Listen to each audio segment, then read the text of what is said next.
Inilah jaringan radio Mega Suara.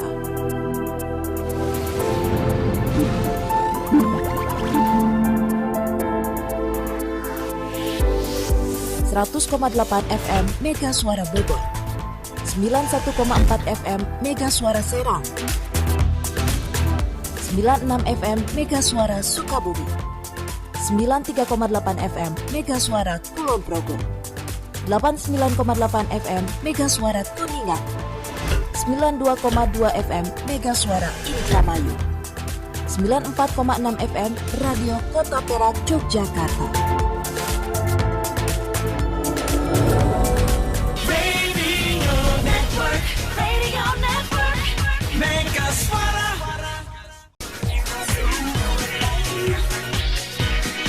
Radio Mega Suara.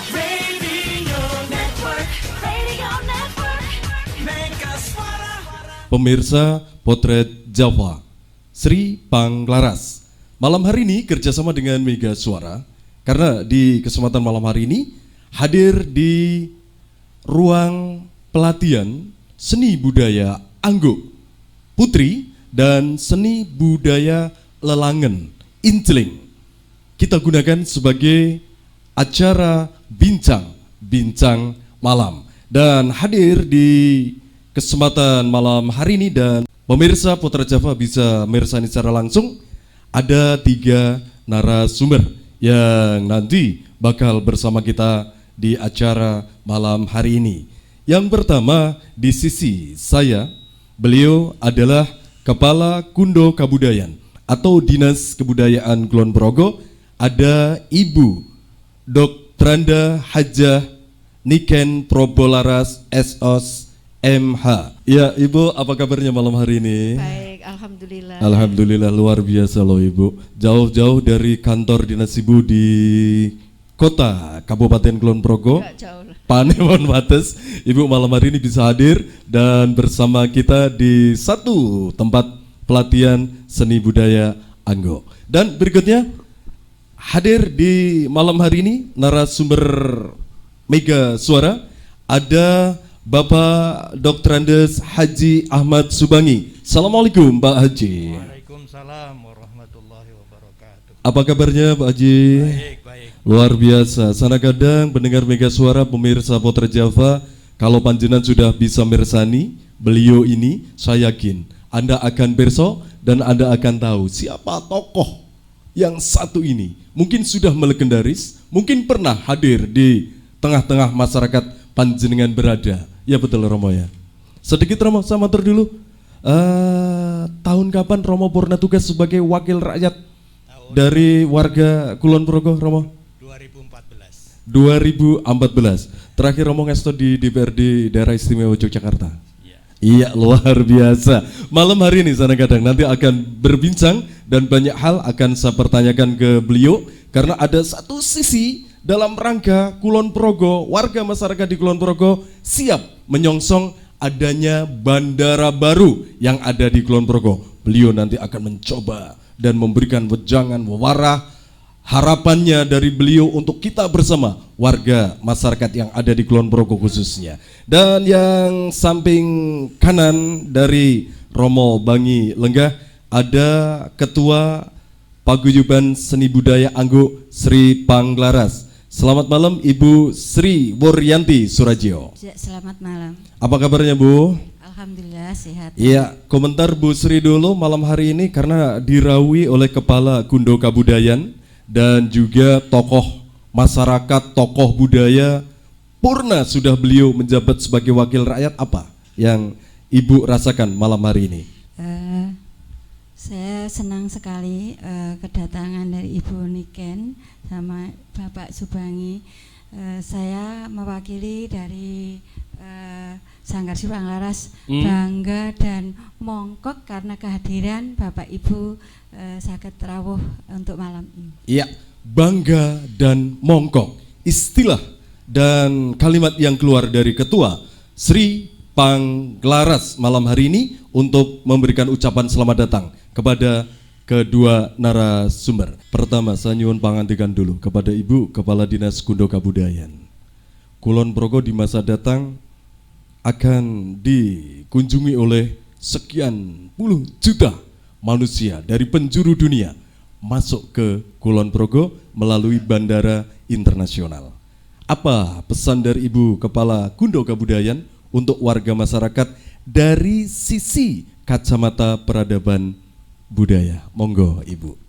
Bismillahirrahmanirrahim.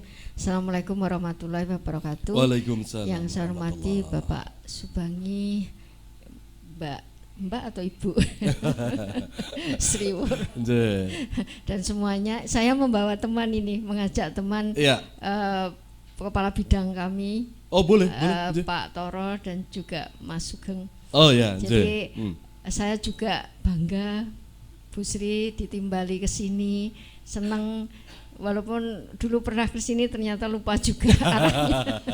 Jadi saya juga merasa senang sekali ditimbali ke sini sehingga malam hari ini kita bisa berbincang-bincang, berbagi bagaimana mengembangkan budaya di Kulon Progo, termasuk ada beliau yang saya anggap pepunden ini Pak Bangi. Mudah-mudahan pembicaraan dan bincang-bincang malam hari ini bisa menghasilkan sesuatu yang bermanfaat bagi Kulon Progo. Jadi kalau kita itu dalam posisi sekarang sangat bersyukur ada bandara internasional yang begitu megah. Saya ke Pekapan itu menyempatkan berkeliling 2 jam itu nggak selesai, ternyata begitu besarnya. Jadi begitu besar dan begitu indah sampai malam hari banyak lampu berkilau di mana-mana. Jadi ini sebuah hal yang sangat luar biasa bagi Kulon Progo ketika ada bandara di situ. Nah, kemudian ini merupakan program strategis nasional atau terkenalnya dengan PSN. Nah, selain di bandara, ternyata juga ada yang namanya KSPN. Jadi di sini PSN, program strategis nasional, salah satunya adalah bandara, ada KSPN, kawasan strategis pariwisata nasional Borobudur. Ya, yang penyangganya ada di Samigaluh dan Girimulyo sekitarnya. Ini menjadi hal yang luar biasa karena program-program pemerintah ada di Kulon Progo, baik program strategis nasional maupun kawasan strategis pariwisata nasional KSPN. Nah, ini menjadi sesuatu yang sangat bermanfaat dan juga berharga bagi kita semua untuk maju.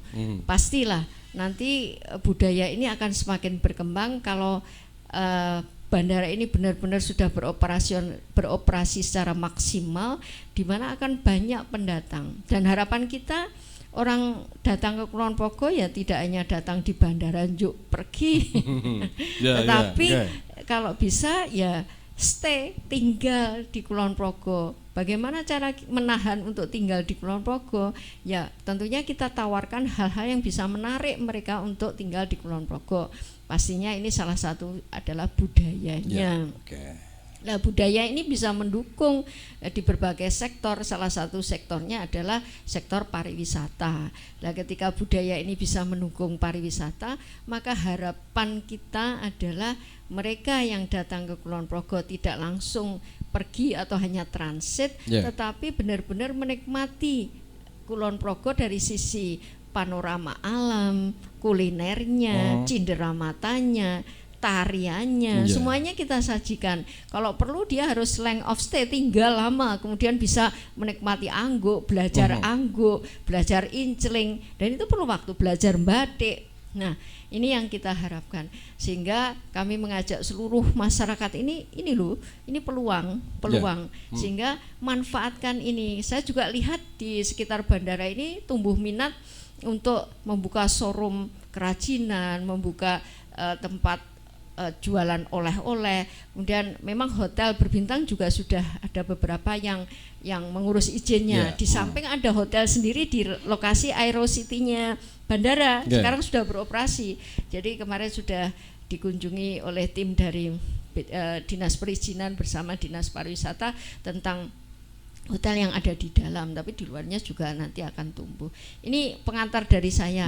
Jadi mudah-mudahan ini kita manfaatkan sebaik mungkin bagi warga masyarakat Kulon Progo, khususnya para budayawan dan seniman-seniwati. Baik, pemirsa Potret Java, malam hari ini Anda bisa mendengarkan dan menyaksikan cara langsung acara bincang-bincang malam. Beliau narasumber kita yang pertama. Ada Ibu Niken, Kepala Dinas Kebudayaan atau Kundo Kabudayaan, dan beliau fasih sekali mengabarkan, menyampaikan, dan banyak hal yang beliau utarakan kepada kita semuanya, warga masyarakat yang ada di Kulon Progo khususnya. Karena beliau juga masih terbilang baru ngasto di Kundo Kabudayaan. Tapi sebelumnya kadang-kadang beliau adalah Kepala Dinas Pariwisata. Artinya gaung bersambut. Setelah kemarin beliau ada di wisata, sekarang beliau ada di budaya. Nanti menjadi satu kultur yang bisa mengangkat citra budaya, citra wisata yang ada di Kulon Progo. Baik, sebelum nanti saya menuju ke Romo Subangi, sesaat akan kita saksikan bersama penampilan Anggo Putri Sri Pangglaras.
cucut mandi di laut, ikan cucut mandi di laut, kena ombak bergoyang buntut, andeng-andeng di atas mulut, andeng-andeng di atas mulut, siapa mandeng mesti kepincut. Acukan suara, acukan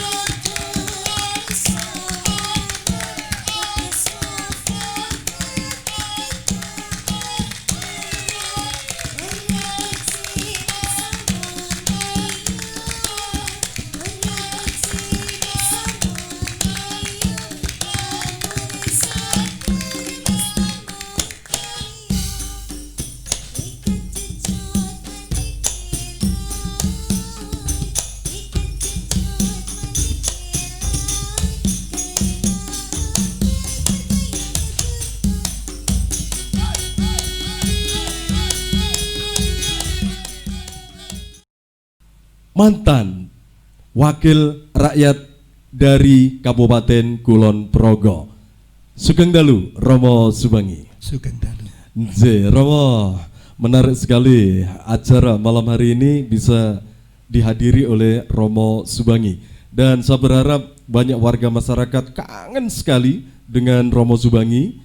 Walau malam hari ini ada yang mendengarkan suara dari Romo Subangi atau ada yang meresani secara langsung potret Jawa, The Jewel of Java, Romo. Istilah yang ini mungkin pelosok desa, pelosok dusun yang ada di Kabupaten Kulon Progo, Bu pilih ada yang belum tahu. Monggo Romo Subangi memberikan dulu pangantikan, ada apa toh? Terus apa toh ini The Jewel of Java menika? Monggo Romo. Terima kasih Mas Indra Jati. Pendengar sekalian yang kami hormati. Kalau tadi ditanyakan tentang Kulon Progo is the jewel of Java. Ya. Maknanya adalah Kulon Progo ini adalah mutiara di Pulau Jawa.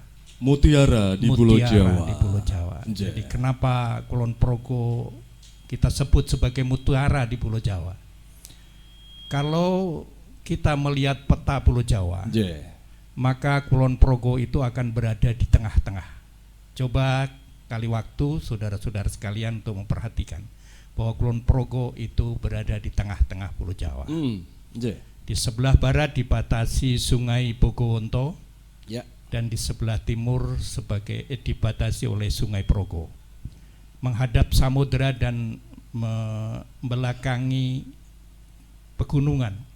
Jadi kalau kita lihat bagaikan kalau Kidalang Nyondro, negoro Ngastino itu, negoro kang Kertora Harjo, kang ngajengaken samudra, angirengaken bandaran ageng, den batasi dening bengawan kang gedhe lan mengkeraken paredin. Kenapa itu kita angkat? Karena dulu Kulon Progo ini banyak masyarakatnya yang sebetulnya berkualitas, tetapi selalu merasa pesimis mengaku sebagai warga Kulon Progo. Kalau dulu saya sebagai guru STM itu mengajak anak-anak untuk berwisata atau kunjungan kerja ke Jakarta, ke Bandung dan sebagainya. Dulu kan bis itu diberi spanduk. Nah, spanduknya tidak pernah dikatakan spanduk siswa dari Kulon Progo, tapi Yogyakarta, karena mereka malu mengatakan Kulon Progo. Ketika saya jadi anggota DPR, berkunjung di beberapa daerah, di Sumatera, di Kalimantan, di Jawa Barat, di Jawa Timur, di Nusa Tenggara, saya perkenalkan teman-teman saya, bapak-bapak, ibu-ibu, bahwa teman-teman saya ini adalah anggota DPR dari Kulon Progo.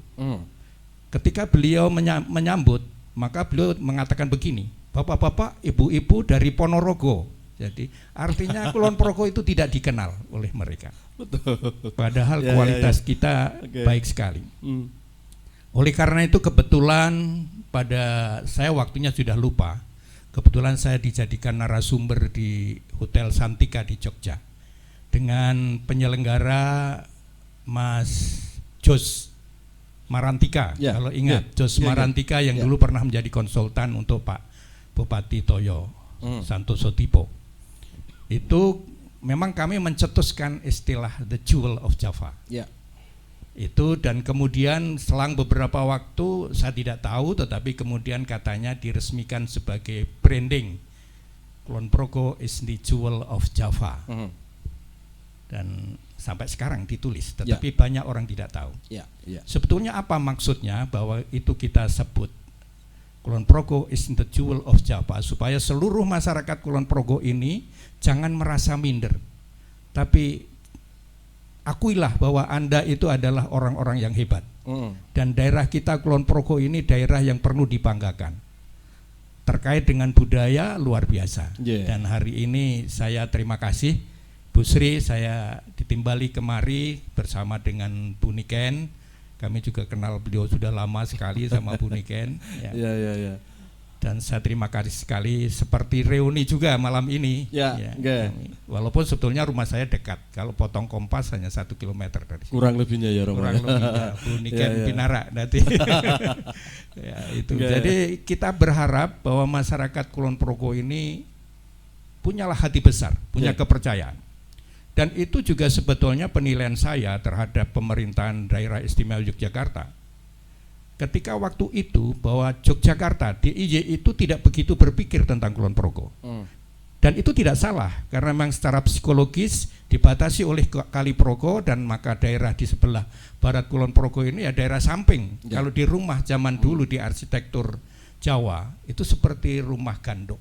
Ya. Kulon Progo ini rumah gandok. Kapan lenili nek arep ana tamu. Nanti ratau disapu akeh, dikuse dan sebagainya gitu. Nah, alhamdulillah sekarang sudah menggeliat, dan sebetulnya secara nasional Kulon Progo ini pernah diprogramkan bahwa bandara sekarang sudah ada, pelabuhan, kemudian industri baja di sebelah timurnya, dan kemudian kawasan industri di daerah Sentolo, dan koridor pertumbuhan ekonomi dari Temon ke Jogja, ke Prambanan lewat Wates dan Jogja. Itu sudah pernah diprogramkan secara nasional.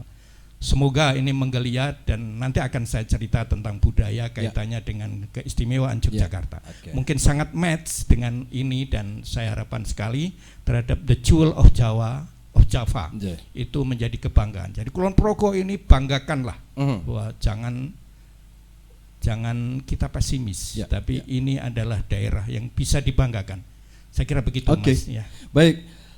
Sekarang saya kembali lagi ke Ibu Kepala Dinas nih malam hari ini, Ibu Dinas Kebudayaan atau Gundo Kabudayaan. Apa yang disampaikan oleh Romo Zubangi menarik, dan ini bisa menjadi satu wacana baru, pengingat baru, semangat, motivasi bagi warga masyarakat untuk secara sumber daya manusianya siap menyongsong dan mungkin turut ambil bagian kalau nanti Bandara Zia yang ada di Kulon Progo sudah beroperasi secara maksimal. Ibu dulu masih ngasto di Dinas Pariwisata. Apa yang dulu Ibu lakukan kaitannya menyongsong adanya bandara dari sisi pariwisata, sebelum nanti Ibu juga tentunya memberikan satu arahan kepada warga untuk selalu ingat akan peradaban budaya yang adiluhung, apalagi kita berada di daerah istimewa Yogyakarta. Monggo Ibu. Oke. Terima kasih. Jadi saya sama Pak Bangi itu sudah bekerja sama lama ya Bapak, ketika saya masih di Dinas Koperasi dan UMKM. Ibu pernah juga di Dinas Koperasi. Sudah jalan-jalan. Luar biasa. Gitu ya.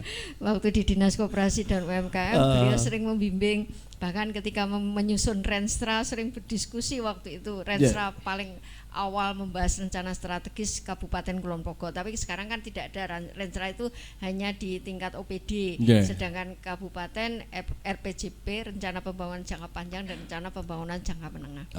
Jadi sehingga saya ingat di rencana pembangunan jangka menengah kita 2017-2022 yang baru saja direview, itu menegaskan bahwa budaya itu begitu pentingnya, karena isinya adalah visi kita, visi kita atau cara pandang jauh ke depan kita atau hendak dibawa kemana Kulon Progo ini adalah terwujudnya masyarakat Kulon Progo yang sejahtera, aman, tentram, kemudian berkarakter, berbudaya.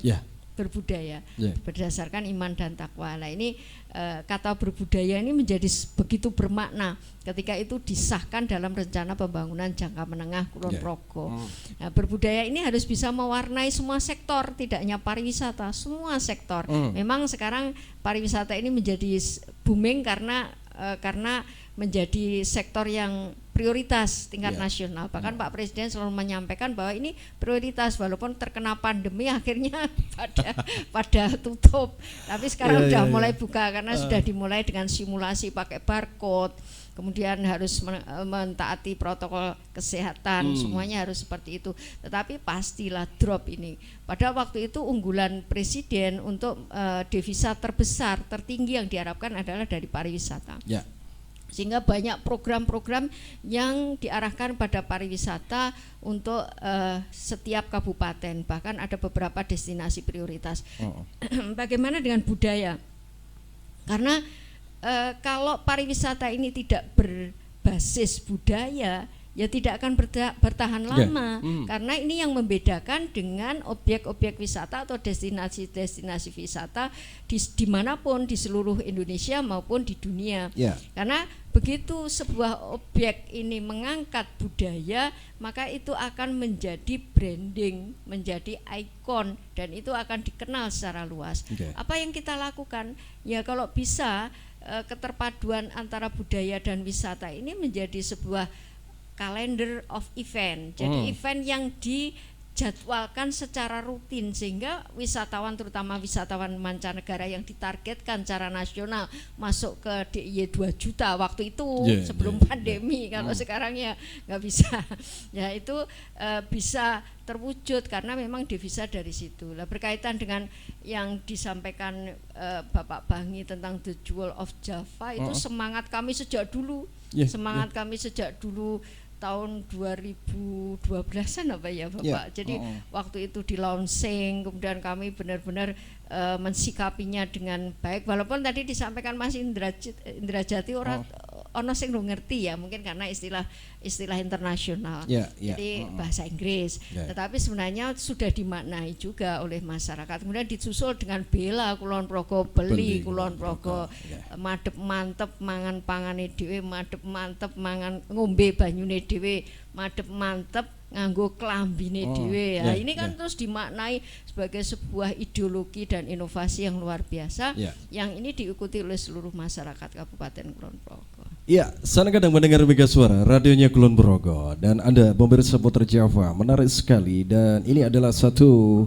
harapan, apalagi ini beliau ini sudah piawai sekali di wilayah Kulon Progo tentunya, karena berbagai OPD atau berbagai instansi yang ada di Pemkab Kulon Progo pernah beliau lenggahi atau beliau ngasto di OPD. Data apa, bagaimana yang diinginkan oleh warga masyarakat yang ada di Kulon Progo, tentunya beliau mempunyai strategi khusus agar nanti Kulon Progo ke depan menjadi Kulon Progo yang sejahtera, Kulon Progo yang ekonominya makmur begitu. Ya, sebelum nanti saya ke Ibu Sri Wuryanti yang malam hari ini sangat bahagia sekali dihadiri oleh Kepala Kundo Kabudayaan dan juga tokoh masyarakat begitu. Kembali ke Pak Bangi atau Romo Subangi. Daerah istimewa Yogyakarta kondang sekali dengan keistimewaannya. Tentunya lekat dengan peradaban budaya, produk-produk budaya yang ada di wilayah daerah istimewa Yogyakarta. Kaitannya apa ini Mo? Peradaban budaya dengan strategi pembangunan yang ada di Kabupaten Kulon Progo, naiknya lagi dalam rangka kita tetap NKRI harga mati begitu. Monggo Rama. Terima kasih. Jadi DIY kan sudah dikokohkan keistimewaannya dengan Undang-Undang Nomor 13 Tahun 2012. Ya, enggak. Di undang-undang itu ada 5 kewenangan. Tapi saya akan ambil satu saja yang terkait pada malam hari ini, yaitu kebudayaan. Ya. Dan menurut saya kebudayaan yang tercantum di dalam Undang-Undang nomor 13 tadi atau Undang-Undang Keistimewaan adalah sebenarnya merupakan inti dari program dari keistimewaan DIY. Itu adalah dirunut dari sejarah. Kenapa Yogyakarta ini menjadi istimewa? Karena Yogyakarta ini memang berjasa bagi NKRI. Tahun 1946 sampai 1949 hampir bisa dikatakan bahwa NKRI ini adalah tergantung atau terdukung sekali oleh Jogja. Bahkan biaya kehidupan istana itu ditopang oleh Keraton Yogyakarta. Dari situlah maka kebudayaan Yogyakarta ini kemudian dihormati dan untuk dimajukan. Kebudayaan itu terutama berbasiskan atau bersumberkan dari kebudayaan Keraton Ngayogyakarta Hadiningrat yang terkenal adiluhung itu, dan mungkin itu menjadi istimewa di dunia. Dan ini harus kita sadari. Dan kebudayaan itu banyak sekali, antara lain yang kita tahu sekarang sebagaimana dikembangkan oleh Bu Sri Panglaras, kalau tahu Wuryanti. Sri Wuryanti. Sri Wuryanti, Sri Panglaras ya lembaganya ya. Ya, saya mohon maaf walaupun dekat tapi tidak hafal dengan nama. Ini sebuah gerakan yang luar biasa. Jadi budaya ini bukan kita harus melestarikan yang dulu, kita ulangi sekali lagi di sini, atau kita ulangi terus, kita hidupkan. Angguk zaman dulu ya angguk kayak gitu terus sampai besok, bukan seperti itu. Tetapi yang kita abadikan, kita kembangkan adalah substansinya.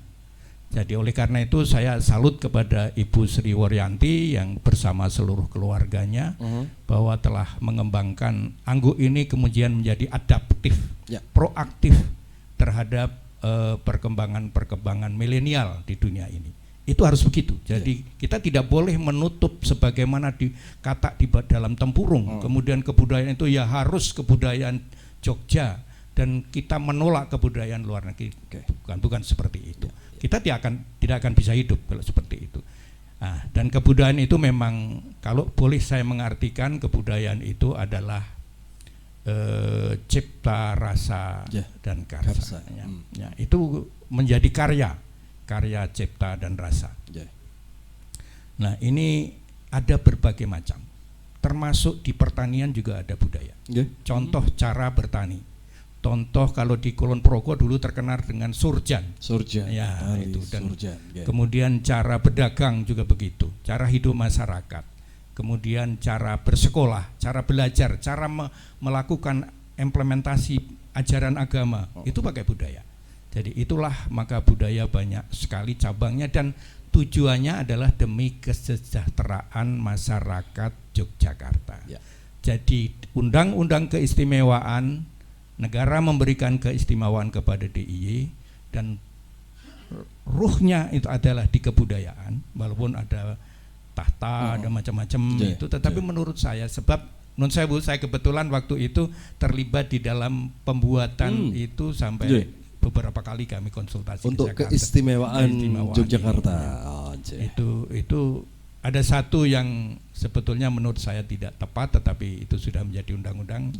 Jadi penyusunan anggaran untuk dana keistimewaan itu dibuat oleh pemerintah DIY. Kami usulkan di waktu itu sampai beberapa kali ke Menteri Keuangan bahwa bagaimana kalau bukan pemerintah tetapi pemerintahan. Kalau pemerintahan artinya yang menyusun nanti adalah eksekutif dan legislatif. Kalau pemerintah itu hanya eksekutif saja. Tapi sudahlah, ini sudah jalan dan nanti insya Allah akan berjalan dengan baik. Dan sekali lagi monggo itu dikembangkan, jadi keistimewaan ini, kebudayaan ini akan membawa kesejahteraan dan tentu berbagai pihak.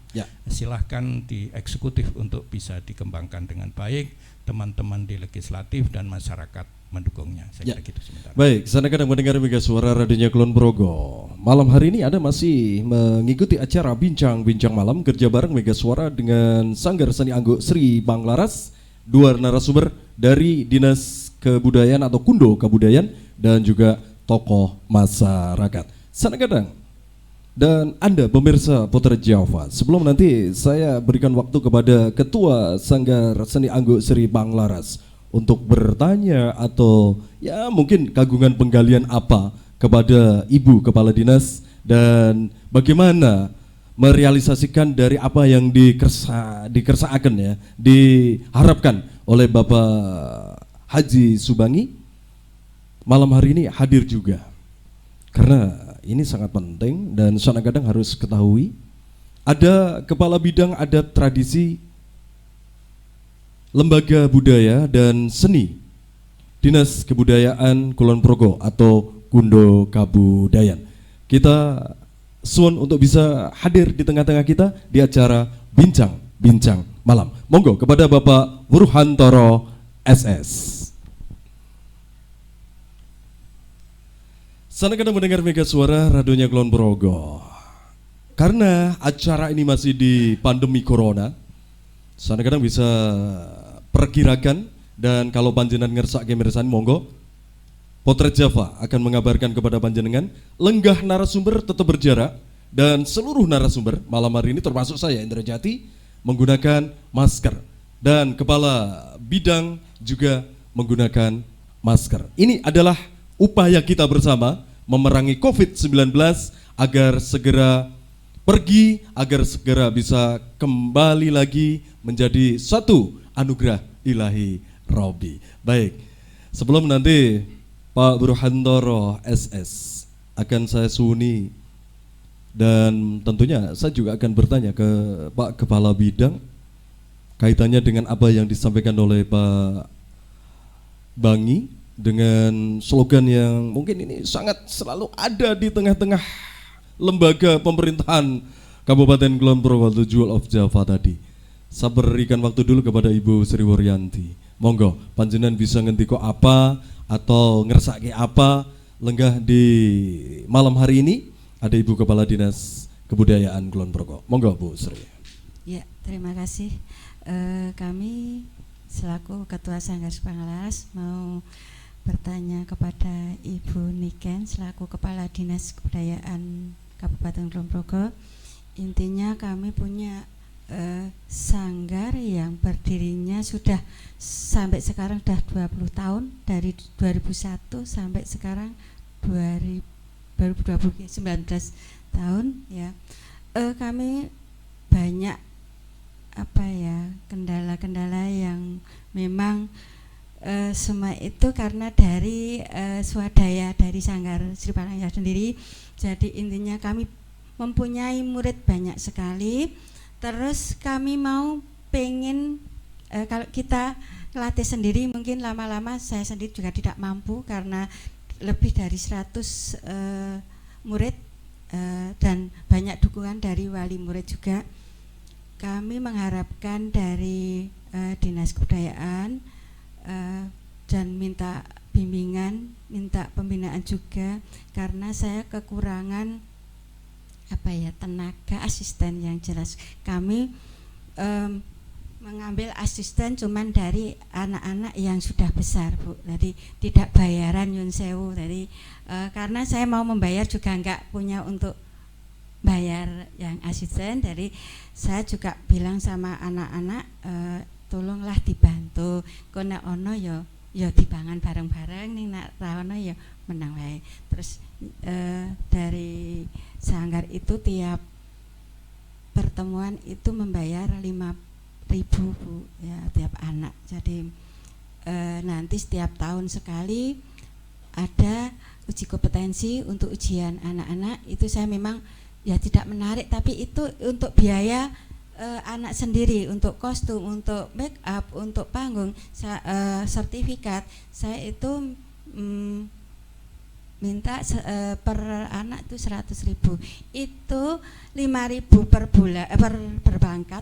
Itu dari wali murid dulu ndak bayar. Akhirnya 2.000 rupiah. Akhirnya jadi wali murid, Mbak Sri diterong kita tekan ngendi ngeten. Saya kan mau narik lagi juga nggak enak. Akhirnya dari wali murid menentukan 5.000. Ya udah, yang keberatan yang punya anak 2 masuk ke sanggar itu saya nggak menarik 2 anak tapi 1 anak yang nyun sewu dia kepingin tapi nyun sewu keadaannya memang mungkin bukan tidak mampu, mungkin keberatan. Nah, akhirnya saya minta ya udah bayar 1 aja gitu. Terus nanti kalau pas ujian itu wali murid umpamanya keberatan cah loro bayare 200 keberatan ya wis sok nek wis duwe duit bayar gitu. Jadi kita pengennya di Sanggar ini cuman ingin mengembangkan dan ingin supaya anak-anak dari lingkungan sini punya kebakatan tersalur. Ya, cuman itu Bu, nanti saya minta mohon dari Dinas Kebudayaan untuk membantu Sanggar kami. Ya, insya Allah mudah-mudahan bisa bisa maju terus. Apakah Sanggar Anggur Sri Panglarass ini sudah ada legalitasnya diketahui oleh Dinas Kebudayaan begitu Bu Sri? Alhamdulillah sudah. Sudah semuanya ya. Terus itu aktenya juga sudah akte notaris juga. Akte notaris juga. Iya, Oke. Ya. Tidak cuma dari Dinas Kebudayaan Kulon Progo, provinsi juga sudah. Oh gitu. Monggo Ibu Kepala atau mungkin nanti Pak Kepala Bidang juga bisa loh ini malam hari ini memberikan tambahan karena ini sangat penting sekali dan saya berharap malam hari ini saat kadang mendengar Mega Suara ada pelaku praktisi dan juga seniman-seniwati yang baru mendengarkan Mega Suara sama begitu ya, dan jawaban dari Ibu Kepala atau dari Pak Kepala Bidang nanti bisa memberikan satu jawaban dari apa yang selama ini Anda penggali atau Anda pertanyakan. Monggo Bu Kepala. Ini pengabdian yang luar biasa. Jadi karena berjiwa seni sehingga ingin melestarikan dan mengembangkan seni, tidak berpikir tentang komersil, materi atau finansial. Jadi ini luar biasa dan memang banyak seniman-seniwati seperti itu, karena kadang-kadang seniman-seniwati itu berpikirnya anggaran itu kesekian.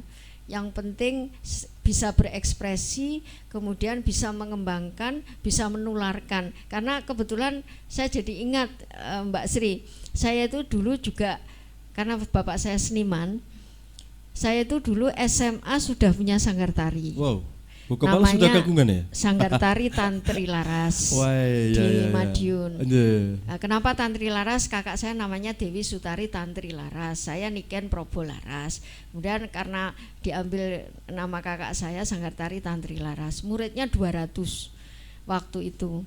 Jadi kami berdua kalau hari Minggu, Mbak Sri punya ruangan seperti ini, saya nggak punya. Saya itu kalau hari Minggu itu jalan bawa tape, bawa sampur, bawa kaset ke balai desa. Berdua jadi jalan.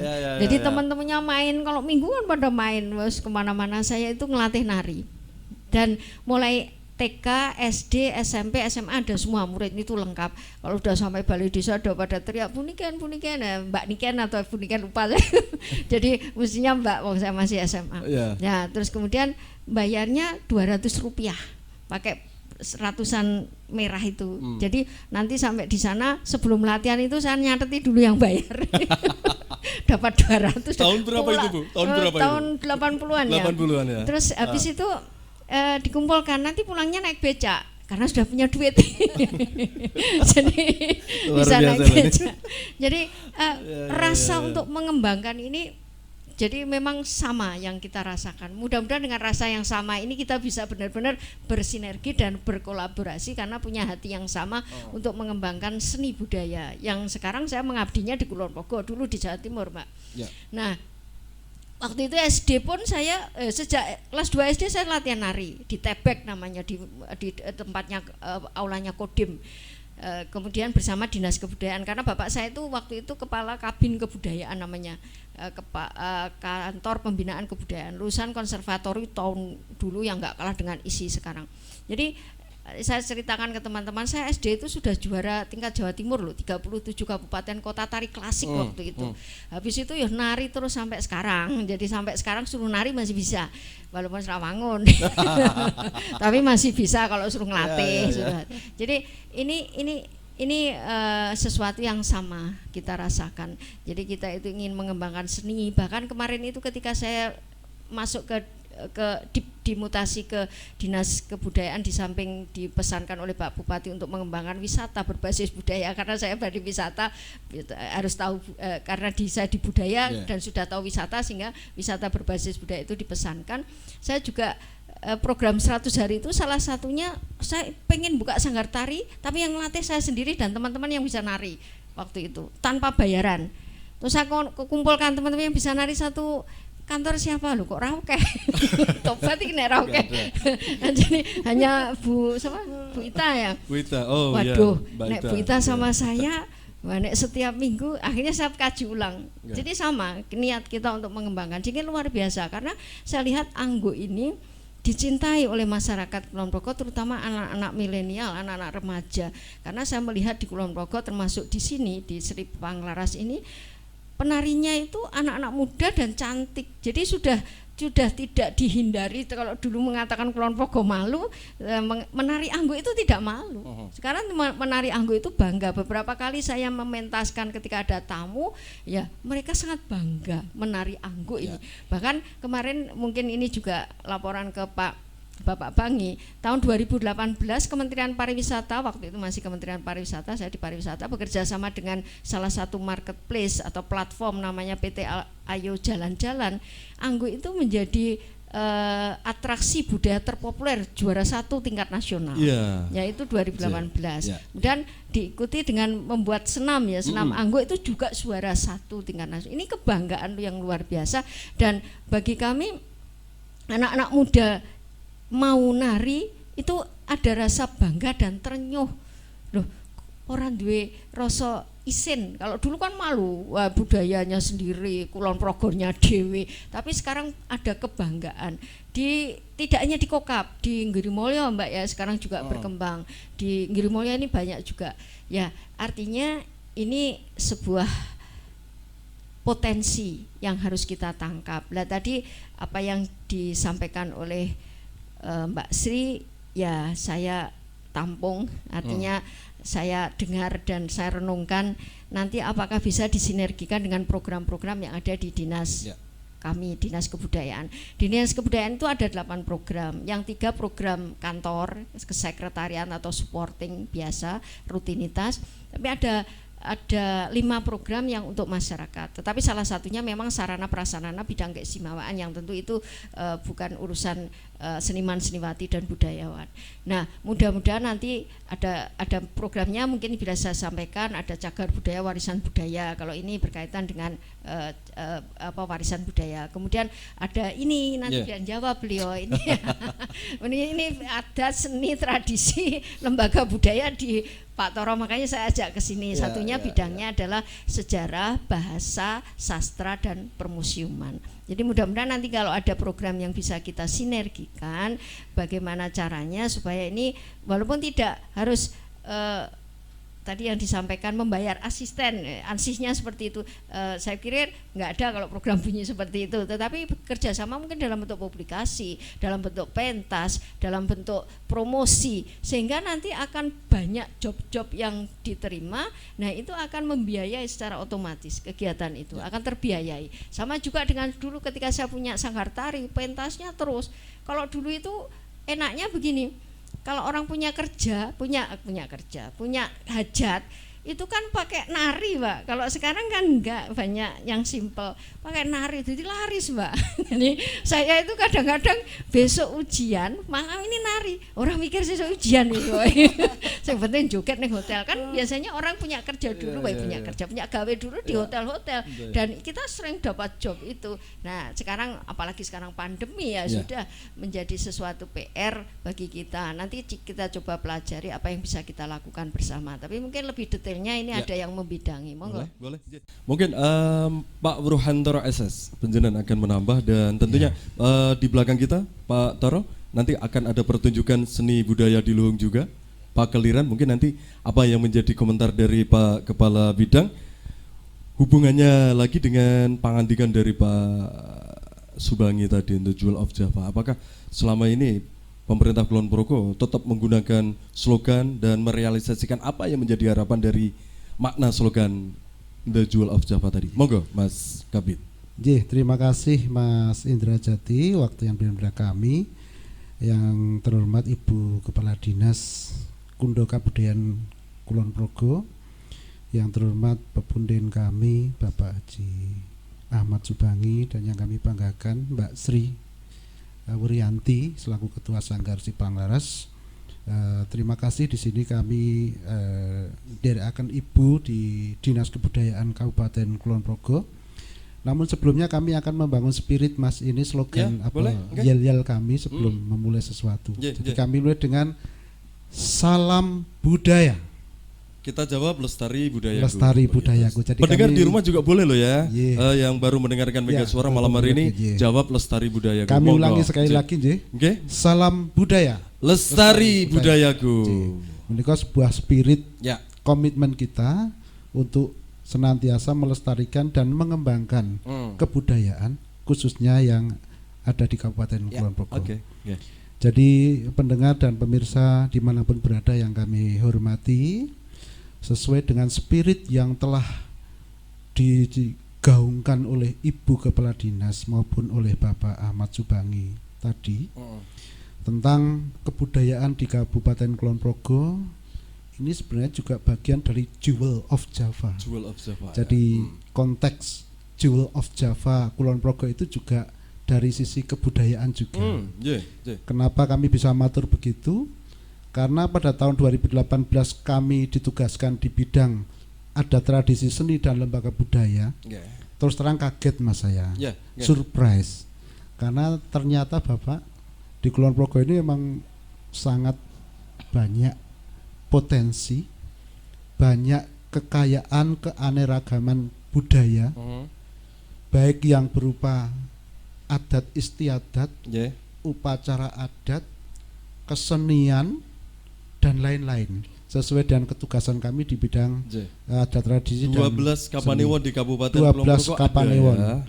Jadi sementara kami matur, data yang ada di kami itu ada sekitar 1128 kelompok kesenian. Banyak sekali ya Pak Toro. Berbagai macam aktivitas seni di sana. Kemudian ada 59 sanggar, termasuk Sanggar Sipanglaras. Yang luar biasa ini menurut saya, memang konsisten dari dulu Ibu mengembangkan seni anggo ini. Kemudian juga upacara adat, Mas. Upacara adat ini mulai dari selatan, tengah, utara. Ini kami bisa sowan ke sana, ini memang punya napa nggih Bapak, magic, suasana spiritual yang luar biasa. Karena upacara adat itu memang tidak sekedar diselenggarakan upacara adat, tapi memang di sana ada sejarahnya seperti apa, konteks diselenggarakannya upacara itu seperti apa. Berarti ada tuntunan dan tontonannya itu dia. Jadi itu memang nilainya memang luar biasa. Sehingga spirit Jewel of Java ini memang dalam konteks kebudayaan Kulon Progo memang sangat-sangat pantas sekali menyandang itu. Kemudian di 12 Kapanewon ini, kalau saya gambarkan keanekaragaman kesenian khas Kulon Progo, itu ada yang namanya kesenian unggulan, yang boleh dikatakan itu memang khas di Kulon Progo.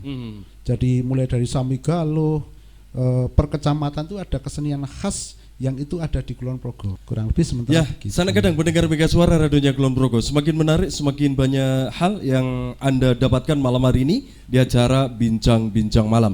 Sebagai closing statement ini di acara malam hari ini, mungkin 1 menit Romo Bangi, apa yang menjadi harapan Romo Bangi dengan slogan yang sudah dirasakan oleh masyarakat, bela beli Kulon Progo, ditambah lagi, dikuatkan lagi, didasari lagi dengan The Jewel of Java.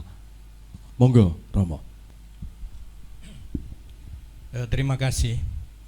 Jadi dengan branding Kulon Progo is the Jewel of Java, kami gembira sekali tadi Bu Niken sudah ngendiko. Semangat bangkit untuk masyarakat Kulon Progo ini mulai timbul. Dan ternyata dengan dipicu dengan ada bandara ini, maka saya kira jangan disia-siakan. Semoga menjadi berkembang, jadi untuk kesejahteraan budaya, pariwisata dan sebagainya. Dan perlu diketahui Kulon Progo ini sebetulnya kalau kita sadari akan menjadi segitiga emas. Segitiga emas. Ya. Yang ini mungkin kita tidak sadar. Jadi kalau dari timur, dari Jogja, Solo dan seterusnya, dari utara Borobudur, terus sampai ke Semarang, ke barat ke Cilacap sampai Jawa Barat, maka segitiganya di Kulon Progo. Dan oleh karena itu dengan bedah menoreh dan sebagainya, insya Allah nanti, apalagi Jogja ini sebetulnya pernah memprogramkan di perdanya bahwa Jogja adalah akan menjadi negara daerah pariwisata terdepan di Asia Tenggara pada tahun 2025. Jadi 2025 Jogja menjadi daerah wisata terdepan di Asia Tenggara. Tentu Kulon Progo yang sudah menjadi segitiga emas itu harus bangkit untuk ke sana dan termasuk kesenian. Tadi saya sudah bicara bagaimana kesenian ini kita bangkitkan substansinya seperti di Bali. Dan tentu pelaku-pelaku pariwisata yang berperanan. Dan itulah saya kira sementara yang kami bisa sampaikan.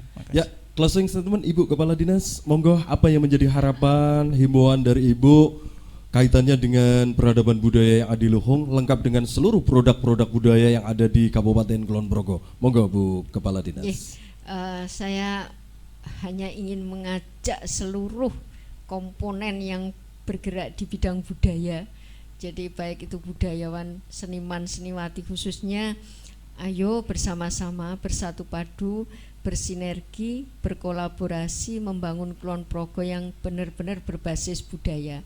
Budaya dalam arti luas, Nah, kalau ini kembali ke Bu Sri Woryanti, ya kami dari Dinas Kebudayaan siap mendukung dan memberikan support yang seluas-luasnya terhadap Sri Panglaras, Sri Panglaras ini.